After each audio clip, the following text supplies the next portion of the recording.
You have to be able to inspire people with a vision that they're going to come and initiate and be creative around you and give you their hearts, their initiative, their very, very best. And that takes a special person. Hello, everyone, and welcome to another episode of Test, Optimize, and Scale. It's a distinct pleasure to have Christian Ray Flores with us here today, founder of Xponential Life. So we're going to be talking about performance.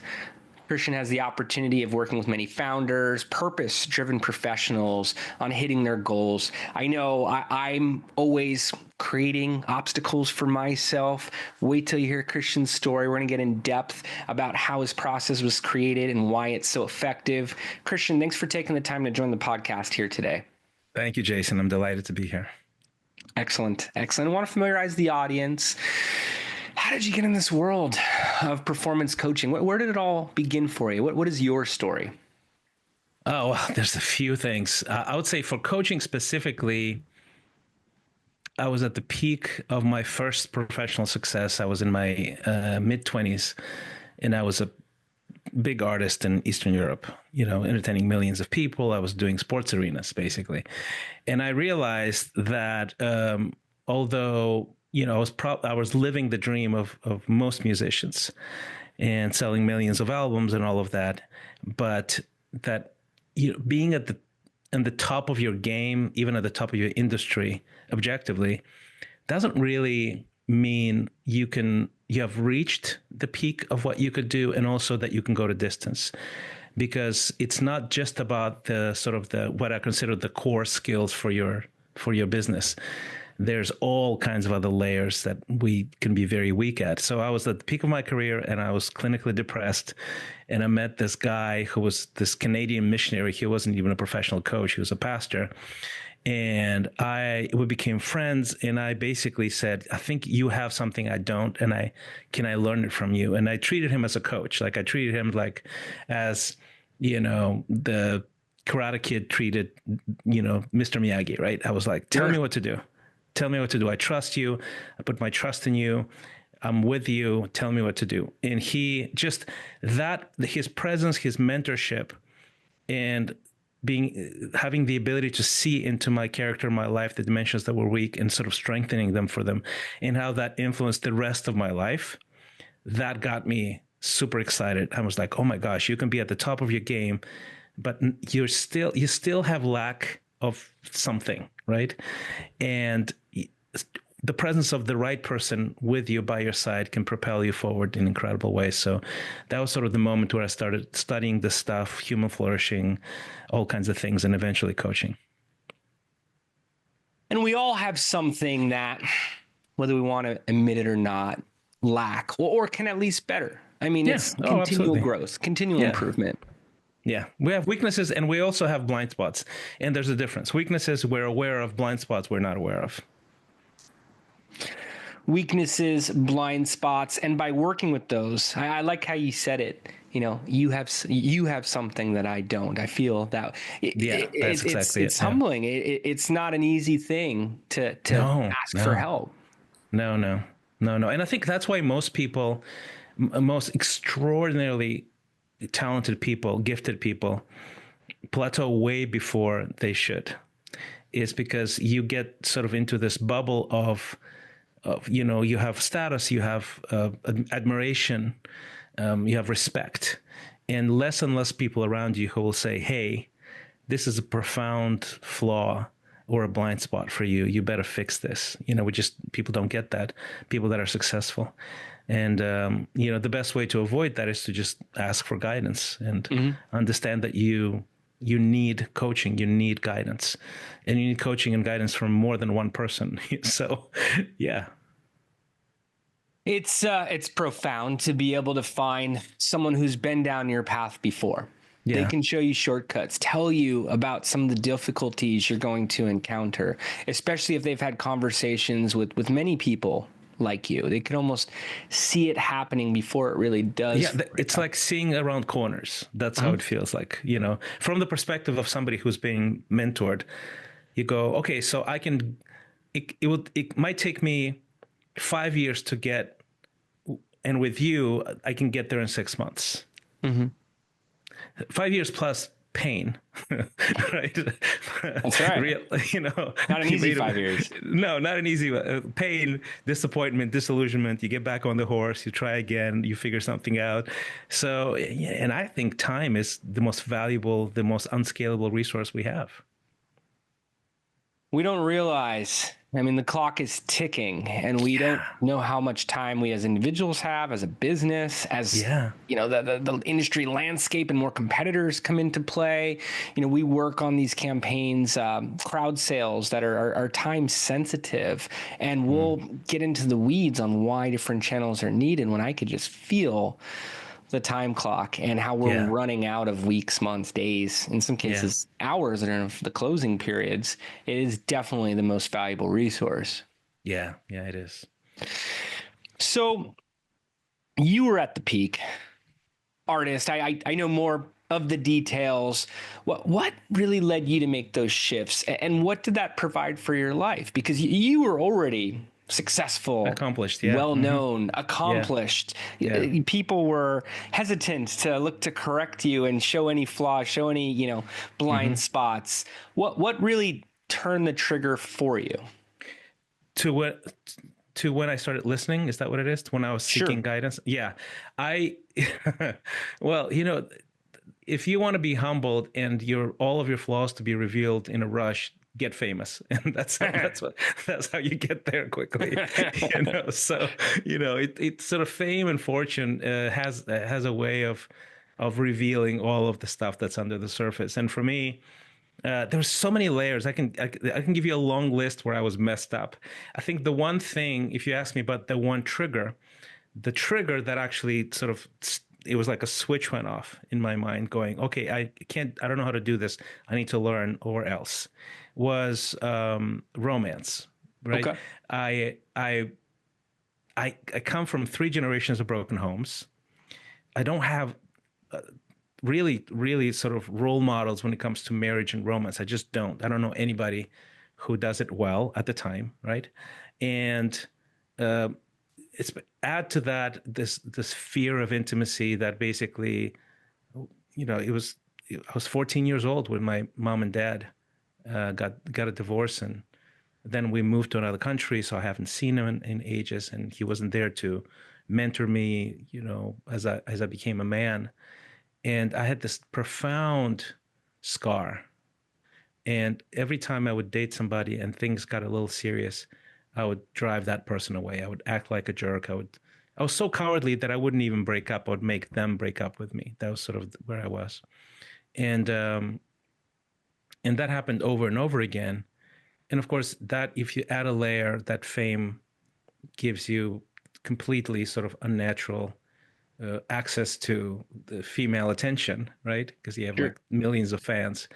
And that's even more confusing because you don't know who likes the persona, who likes you as a person. And so I was in that vortex. And one of the girls that I was dating at the time, she got pregnant. We kept the baby, and she was so annoyed with me that she walked away, cut me off. And that's the thing that brought me to my knees. That was the humbling moment of clinical depression.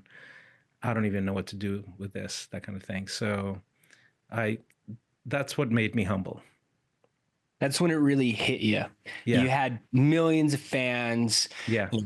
Women, relationships, you're having a kid, and then to think someone's walking away. And like you said, at that level, it's hard to tell who's really your friend, who's being real with you. Exactly. And you achieved what millions of people, probably more, strive for. I wanted to start the story there before getting into entrepreneurship too much, because sometimes there's this separation in our minds of business, personal, and people don't want to talk about the personal. I think it's a very big deal for you to be able to speak to these things and how you were able to build these practices that you now apply towards founders, towards various types of professionals. Yes, but exactly. learn firsthand, and you had to be there to determine, hey, I'm not going back that way. This is where I'm taking my life, my thinking, my actions from here. That's exactly it. Yeah. I feel like, part of the reason why I went into coaching eventually was that I know I have a lot of compassion for entrepreneurs and founders, because I know their passion, their creativity, their courage. It just takes so much idealism, right, and vision and risk taking.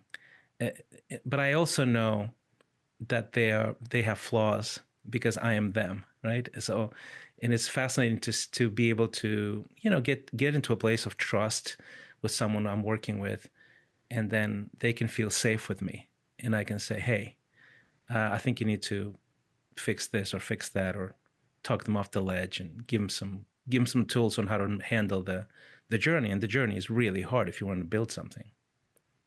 It's absolutely hard. You look at the success rates of startups. I think it's 9 out of 10 fail in the first year. And a That's book I right. read Yep. years back. Even if you're looking at it as 5 years, Mm-hmm. it's these shops closing up all around you, and you have to have that determination, that grit to say, I'm going to hit these goals no matter what. That's right. Yeah. Our And also because it's you're wearing all the hats. Yes. It's incredibly hard. And I'm familiar with the tech startup world and venture capital and all of that stuff. Mm-hmm. And I've spoken to numerous venture capitalists and said, okay, so 9 out of 10 or even more fail. What is the main reason? What's the top reason? And I know that, product market fit, undercapitalized. There's the reasons. I said, I feel like I think teams and people fail over all of those things. I think at least it's number 3. And I said that in a humble way because this is what I do, right? I help people with that. And they go, no, it's not number 3. It's number 1. The main reason why people fail, it's not the idea, it's not the product, it's not the service, it's people. The leaders of the organization. That's what I mean. They burn out, they make bad decisions, they quarrel, conflict, stress, all of that together. Yeah, not everyone wants to admit it, but I can tell you, working on the investor marketing campaigns, investors are investing in people. Who's behind the ship? Who is the captain? Who is the individual that's pulling the brand? And people have the human condition. And there's different obstacles. We make things tougher for ourselves. There's insecurities. There's things from our past that are not complete that show up in our everyday decisions. I've learned and look to work through. Those things, you can't vet those things if you're an investor. Like it's very difficult to vet. So that's like the black box, the unknown, right? About the venture. But what investors try to do is they don't bet on the idea. They bet on the person who executes the idea. That's it. And when I hear about the best marketing agencies, the best SaaS companies that work with groups like us, the best VC funds, it's always the people. They're referencing first names with me and telling me how amazing these individuals are at what they do. Exactly. That's exactly it. Yeah.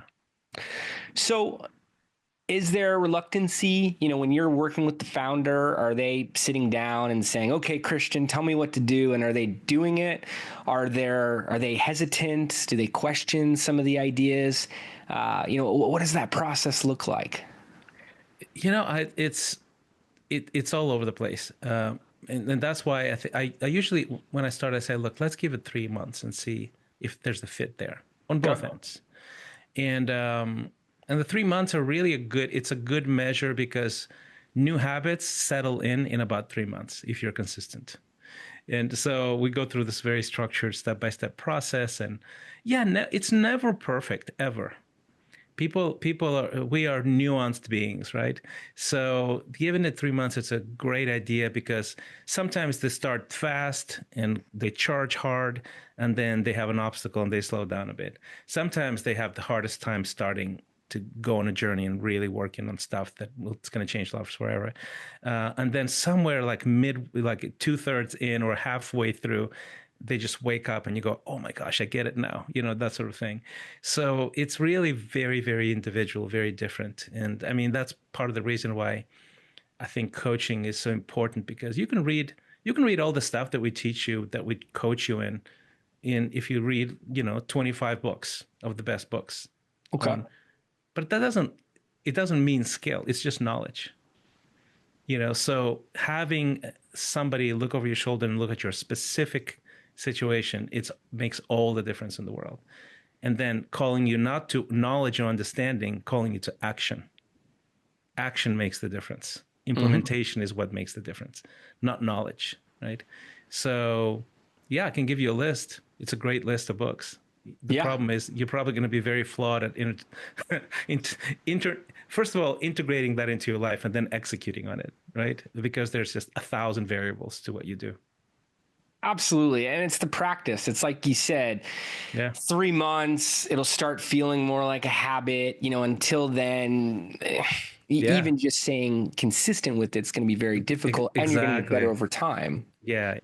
So you need accountability. You need people to work with that hold you accountable, that care about you. It's a safe place, but it's also a challenging place. So it makes a big difference. And the top professional athletes, they all have coaches. Absolutely. Even in individual sports, golf, that they're working with multiple instructors. Even though they're at the top of their game, they're still valuing that outside perspective. You're a little off here, change this. You may see better results. Why don't we do this drill? Why don't we practice that? So I find there are those that think, hey, I'm great. I run a multi-million-dollar business, $100 million business, unicorn, whatever. What advice do I need? But everyone can benefit from that outside lens, from that even workout partner saying, it's a set of 10 repetitions. You're doing 13. You're going to keep pushing this here. It really gets you to this level of growth that it's not possible on your own. I agree. And it's, I've worked with several Olympic level athletes, and they are like my favorite people exactly for what you said, because of what you said, is that they understand that their performance is directly correlated with their effort plus the coach. They totally, they have zero doubt about that. And I think your average CEO doesn't necessarily have that correlation, right? And they also understand self discipline and denying yourself and sacrificing, and for the longer term benefit, sacrificing something today, delay gratification. So athletes are the best at that because they have been like, they have zero illusions about doing it on their own, quote unquote. They just don't have it. They understand it's impossible. They're conditioned for it, and they're ranked against other players directly. There's no spin, there's no story. It's here's how you stacked up in this tournament, in this competition, in this season, in this weight class. It's right there in their face. They want to be better. They really do. Yeah, they really do. And the best entrepreneurs and business leaders that I've worked with and I work with now, they have like same exact conviction. Yes. They're super humble, super real, down to earth, very confident, very influential perhaps, but at the same time they will listen, and that's a massive advantage. As a matter of fact, that's probably that's the differentiator after a certain level. You can rise and probably hit a high level of success without it. But at that level, when you're sort of, people compare you to other players on the market, at that level, everybody's good. Like everybody's smart. Everybody's really, really, really good. So what differentiates you from the rest at a higher level? Character. People, what people say about you. Trust. What is the worth of your word? The vibe you have. Those are things that are sort of on the surface. They're like sort of soft skills, but those are the skills that actually will take you from that level to a higher level. And I've seen this over and over again. It's unbelievable. On the highest levels, it's all about relationships and character. Relationships and character. Yeah. Who what they think of you, what your rapport, what your that's exactly engagement looks like together. Yeah, I had a guy. This is a real story, and of course, anonymizing. Sure. Who a friend of mine who was a major investor said, "Hey, you need to meet this guy. He has a a fund, a VC fund, and he's invested in hundreds of companies. And I'm like, yeah, that's great. So I met him. He invited me to his office, beautiful place, and I was basically saying, hey, can I, if you have any founders that I could use my help, I'd love to see them.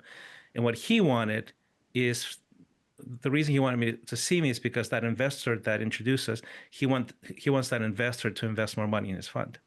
Okay. So that's the short version of the story. So we have a very pleasant conversation, and that's it, But so I report back to the guy who introduced us, like, how did it go? Oh, great. And he wants you to invest more in his fund.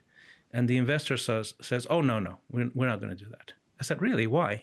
I thought you were friends. I said, yeah, I'm friendly, but this person is known to be self-seeking. Mm. So he's not going to go about the level where he's at. And he's a high level, right? He's a very successful guy, but he wants to be here. And the difference is character, reputation. And the investor basically says, no, he's not going to get that level of support because of the reputation he developed. Interesting, huh? And he may not even be thinking about others to others conversations. What are people saying about me? Not just their perception of my brand, but how are they talking about it? Yeah, he's unaware, basically. So that's a blind spot. That's not a weakness. That's a blind spot, right? And I'm 100% sure this guy doesn't have a coach or a mentor on that level, because that would have been the job of the mentor or coach to catch that and go, you know what, this is a pattern with you. You need to work on this if you want to, keep going or go higher. It's going to create a ceiling for you. Exactly. Yeah. And a lot of founders hit those ceilings. You hear about companies that get stuck in the, $2 million, $3 million revenue levels, $10 million and less revenue levels, and they need to zoom out a bit and be able to see the bigger picture. And it's challenging. It could be unknown for them to do on their own. Do founders come to you with those type of areas of work? Do they normally come to you with something specific, or is it more of, hey, let's talk and I'm going to be able to identify some things that we can collaborate on?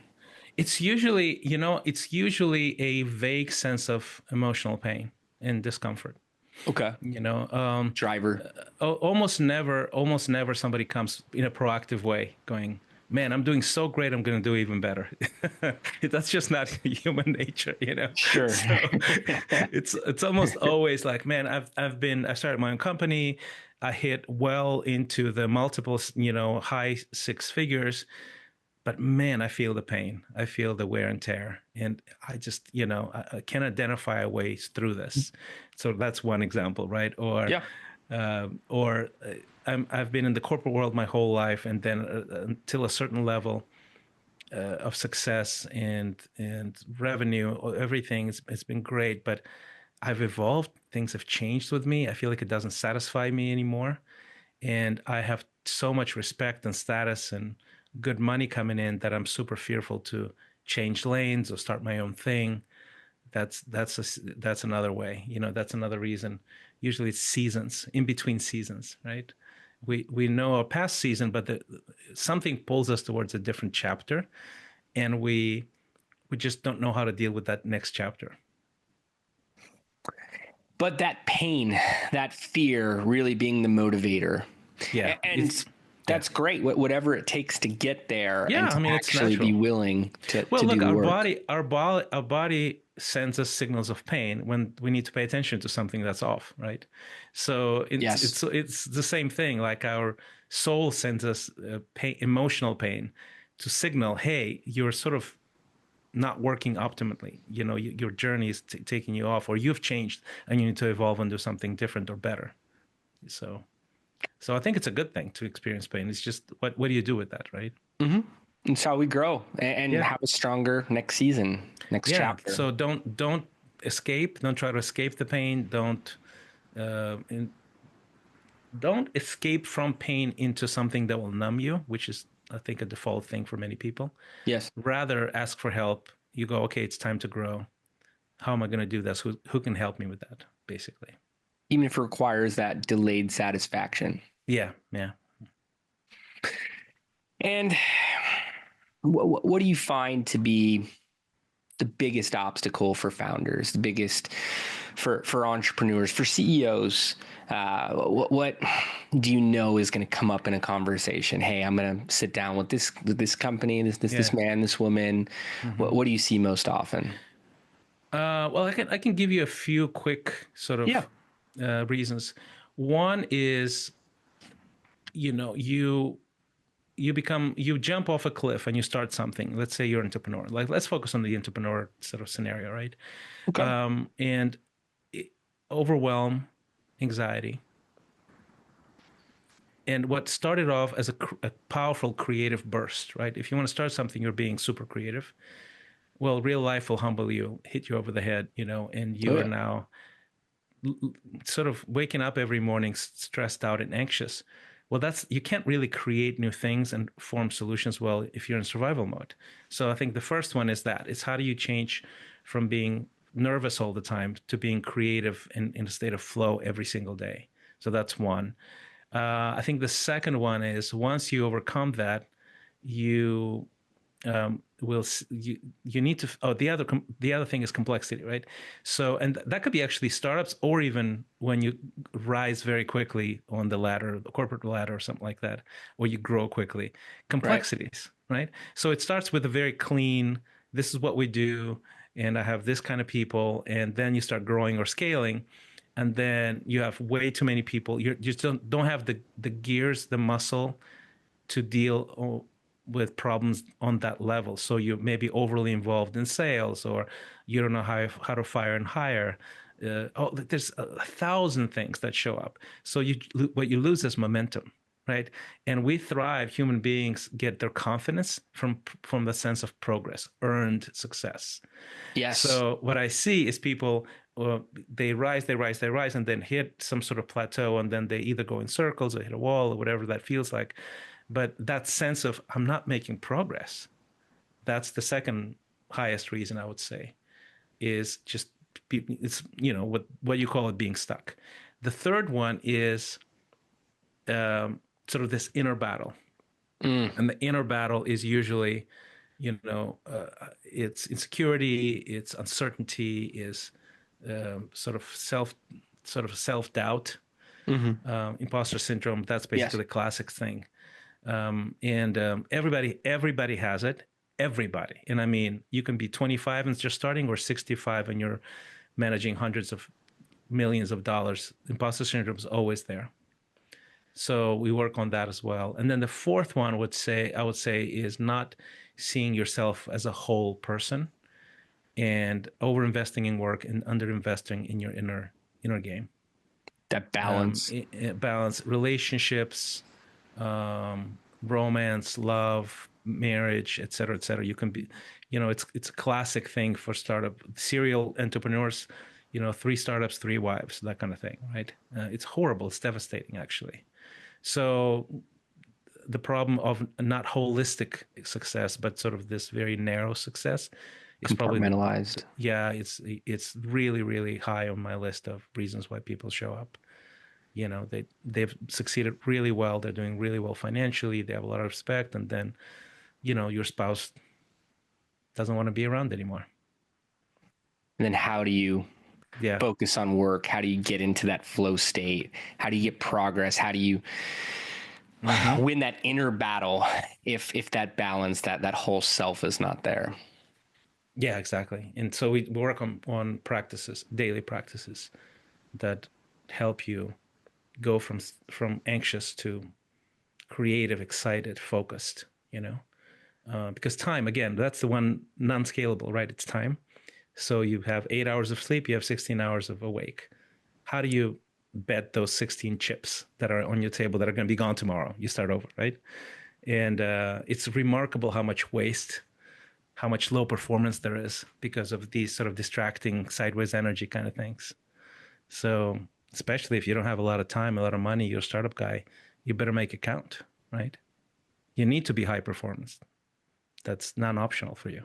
Not a choice. You have to do it. And without that outside perspective, without that coaching, you may not even be aware that you're on a hamster wheel and just running and not applying your time correctly, Yeah. not getting into Yeah. those creative conversations, not looking at things that are actually going to impact you in the long run, just trying to get done what you need to today That's and probably with exactly your it. Yeah. priorities off. Yeah. Yeah. It's just hard. So if you don't have the muscle to stay steady, creative, um, focused, have momentum, be able to know how to battle imposter syndrome, have a life outside of work, not be a workaholic, you might go high, but you're not going to stay there, and you will be limited long term for sure. And the price you pay could be much higher than you're willing to pay. It's just not sustainable No, and certainly not going to position you for those upper levels that you're no. speaking about here. Yeah. Yeah. Everybody's good at a certain level. Everybody's good. So like you can't compete with professionalism after a certain level. You have to compete with more than that.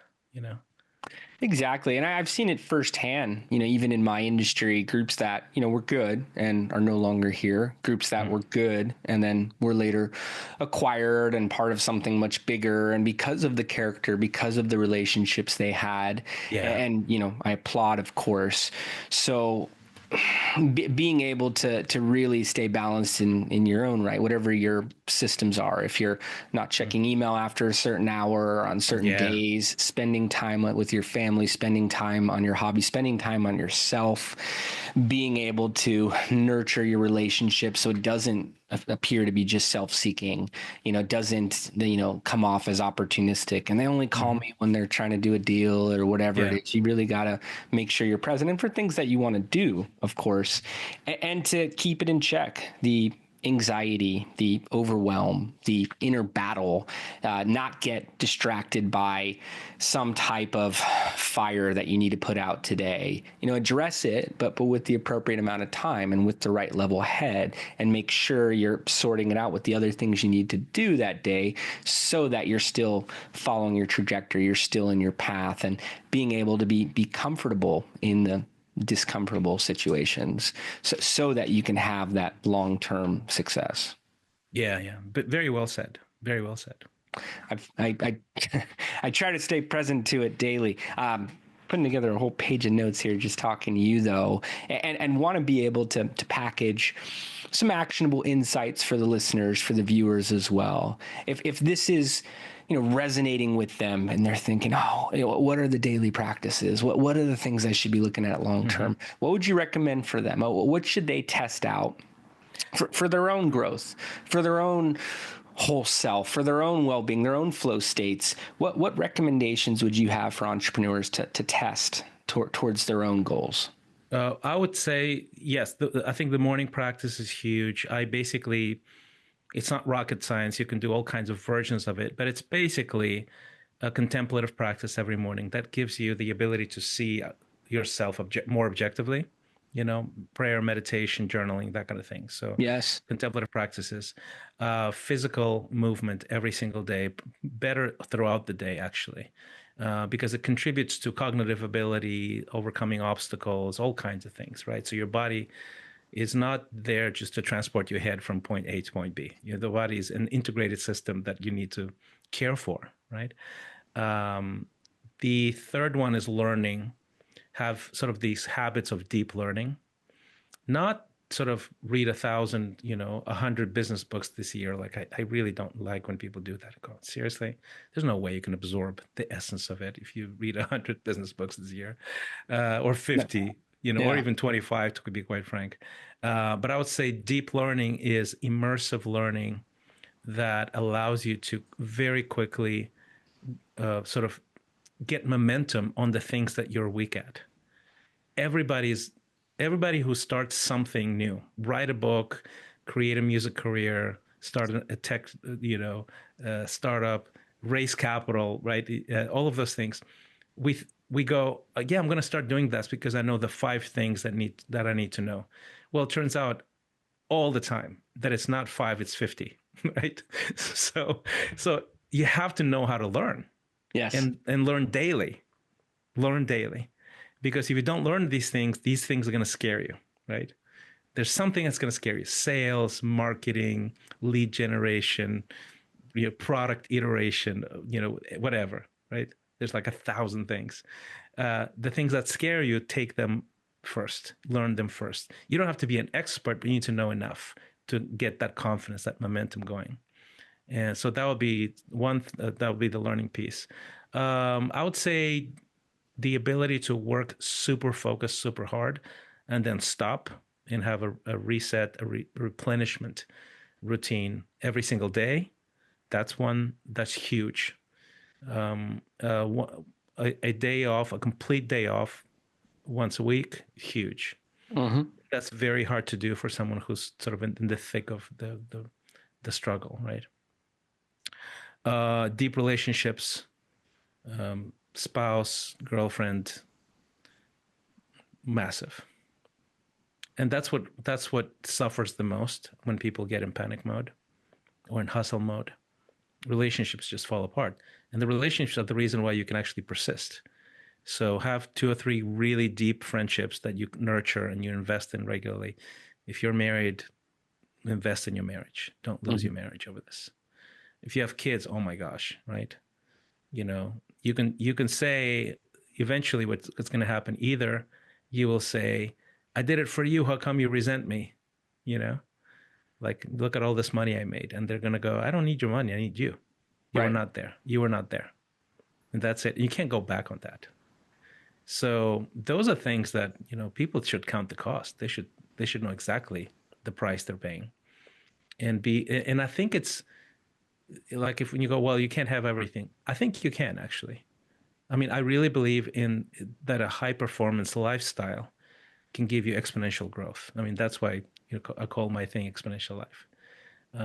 You can calibrate your life to be a high performance person who gets a lot done, makes a lot of progress without losing their minds, deepening. You can deepen relationships. You can have a great fulfilled life, very creative, very happy. It's not easy, but I think it's sort of non-optional if you want to succeed in the long run. Well said. Well said. Like I said, I try to practice these things daily. I was taught you can have it all. If there's too much on your plate, you need a bigger plate.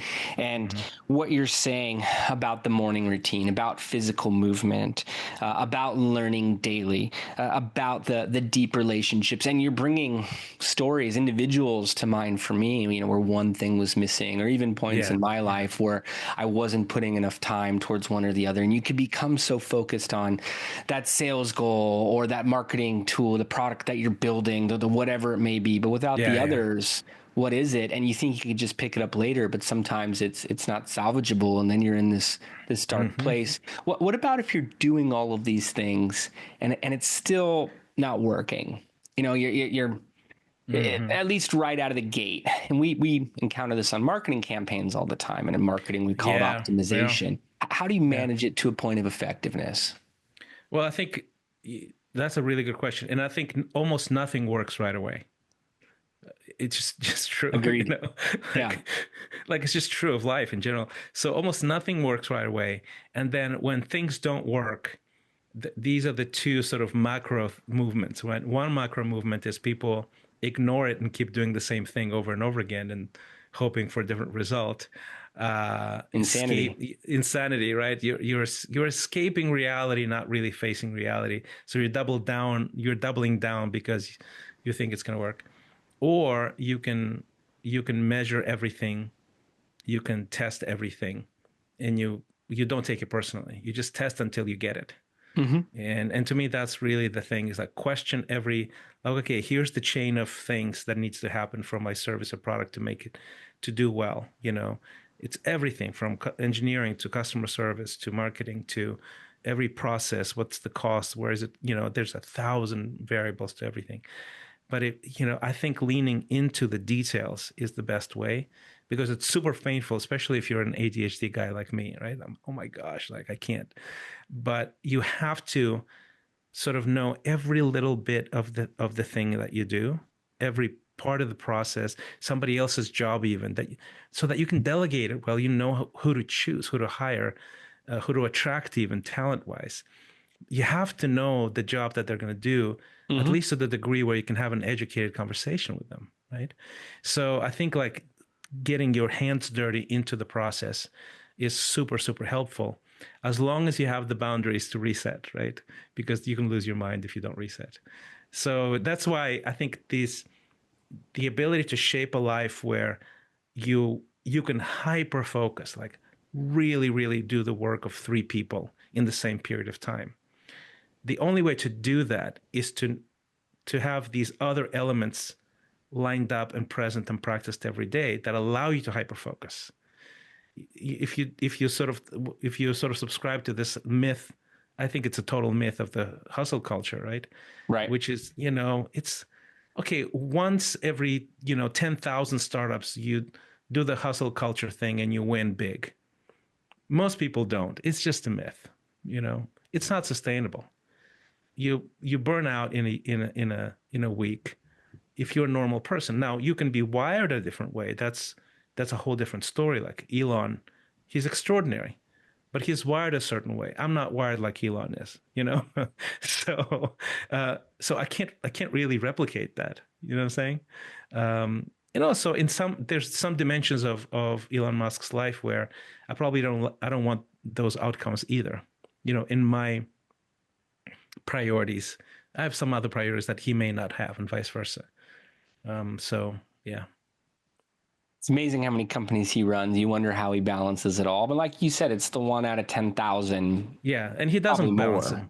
He doesn't actually. He's hardcore, all in, all the time. But he's very specifically wired. The level of genius is, I think he's still, generally speaking, a happy person. But there's whole dimensions that he actually doesn't feel the need for that I do, for example, right? My goals are not to make humanity a multiplanetary species. That's not my task. So luckily, we all have our lane. We all have exactly. We can't all create colonies on Mars. Yeah. No. But I think it's the people, and like you said, him, and as an individual, I envision C-level, VP, directors, all of the people underneath him, and for each of these initiatives that are able to fulfill that. Mm-hmm. So being able to set up your teams and manage, and like you said, really measure, keep testing, roll up the sleeves, understand the details. Don't give anyone an assignment that you wouldn't do yourself, or at least understand what's missing, where they need expertise. Yeah. And we're talking about some big companies here, and top founders. Any tips, any examples towards scale? I mean, it's what we're all playing for. You've said very clearly that there are things that can help you, but there are no shortcuts. You probably won't work right out of the gate. You're going to need to keep at it and be relentless. What recommendations would you have for founders that are looking to scale? I don't think I have. I'm an entrepreneur. I've started several companies, but they're all small, very intentionally, because I have a set of priorities that is different. Good. So I don't have firsthand expertise in scale, but I've worked with enough people where, probably won't be able to give you this mind-blowing answer that is specifically business oriented. But from a human standpoint, I can tell you that if you don't take care of yourself, your sanity, don't learn the skills to teach other people, to delegate and to organize and to inspire other people, you won't be able to scale well. So from a human perspective, I am very confident in that, is that people that scale, they transcend themselves, right? So, yes. So they can't really be they can't be doing 5 jobs, right? They do 1 or 2. And there's shortcuts, of course, but I would say transcending themselves in the sense that you have to be able to inspire people with the vision that they're going to come and initiate and be creative around you and give you their hearts, their initiative, their very, very best. And that takes a special person, right? So if you're sort of hoarding influence, you're not going to be able to scale, basically, right? But if you know how to give people a vision and not micromanagement, I think that's how you scale. That's at least one of the things. And I think in general, from a personal standpoint, that when I mentioned a well-rounded, holistic success, we actually measure 7 dimensions of the sort of dimensions of life with our clients. And we have actually had that test for free on my website, by the way. So if you go to exponential.life, you get an assessment, 5 minutes, like 40 plus questions. And you'll get a really good sense of the most important dimensions of life and how you're doing with them. And I would say that if you basically score between an 8 and a 10 on all 7 dimensions, I can predict very reliably that you're going to be able to grow and scale. If you're scoring between like 3 or 4 and 2 or 3 dimensions, well, like you have this flat side of the circle, you're going to crack. You're not going to be able to scale. I mean, trouble is actually around the corner. I don't know what it's going to be, but it's there and it's coming your way. So it's a really cool measure, ability to measure, right? And as I think, as we discussed, measuring makes sense. What you measure, you can improve. Mm-hmm. You can manage, and if you can manage it, you can manage it to a point of effectiveness. The only way to measure is with numbers, and it's something that people shy away from. That's right. Yeah. So we measure those things, and we measure it weekly. We sort of, hey, how are you doing with this and this and this and this? It's a quick feedback, but it's surprisingly effective. I want to check it out. I want to learn more about the 7 dimensions. I want to go through the exam. I hope to score 8 to 10 in each. So I'm going to check out Xponential.life. Christian, I want to thank you so much for taking the time to do the podcast here. Xponential.life, is that the best place for audiences to go? Anywhere else they should check out to learn more? And any final thoughts you want to leave the audience with today? Yeah, Xponential.life. I think if you are interested in the scorecard, definitely check it out. I think it's a really good tool. If you're interested in coaching as well, I mean, it gives you more details about what kind of work we do. If you have sort of more of a general interest going, I really like what Christian's insights or whatever. I think the best way there is to subscribe to my newsletter. It's on Substack. It's christianrayflores.com. So it's easy to remember my full name. And I basically do 2 emails a week. I put a lot of work into them, very, very sort of well thought through. And it's just good stuff. It's stuff that I want you to open up on your email and walk away with something that improves your life a little bit. I love it. And Christian, I can't tell you how much I appreciate the conversation today. It's very real. You've had all different types of success, unique accomplishments at that, and the fact that you take the time to coach and have an impact on these founders that are looking to make their mark, looking to better the world, it really stands out to me. And so much of a marketing conversation consists of, what are the analytics? What are the results? And you're saying, hey, it's actually deeper than that. It's character. It's your relationships. It's how you transcend and how you inspire, how you enroll your team. And the people are really going to make the difference. So it's refreshing for me. It takes me out of my element. And I know the audience is going to get a lot out of it as well. So thank you again. I'm happy to hear that, man. Thanks for having me, Jason. My pleasure. And thank you, everybody, for tuning in. Appreciate you watching these episodes as well. And we'll see you next time. Take care.